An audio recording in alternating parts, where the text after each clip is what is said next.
n'abindagana ng'amaanyi kijja kukosa bayinza okutta Shalomu ekintu ky'ebisiyaga kinene mu kirindooza mu departments ezisinga zonna eziri mu entertainment. interviews enkola zino nezivaako obuzibu ekyo kintu kinene nnyo nembadde gyebiri bingi you find your fellow men ng'akuweereza message naye ngagamba myo fan nkulaba oba ku TikTok oba nakulabe mu bbala y'egindi nenkopa enamba ku screen you understand gwe and tekyetaagisa oli kweyisanga mukazi okuba nti musiriyazi abeera mu night life fellow men ng'omulaba musajja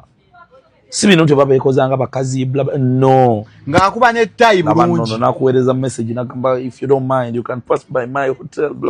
gwe inze lumu nali ninnya bwenti stage someone nangamba nkulabidde ebbanga nemba mayinza ebyuma sinza abyeterayo olumba abinterayo muba ne team my guy nze ntambula n'omuntu omu okwewala emize tambula n'omuntu omu okwewala emize because tomanya ani gw'otadde ku tiimu yo kati olumu bayitamu abo yebeera leak zone mwana bw'okola nabo mubayita they can even basobola n'okupressingamu omuntu nga musiyaz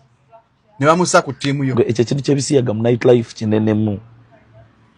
kinene both women and naffe abasajja mu night life n'abakazi nabo gye bali kyokashi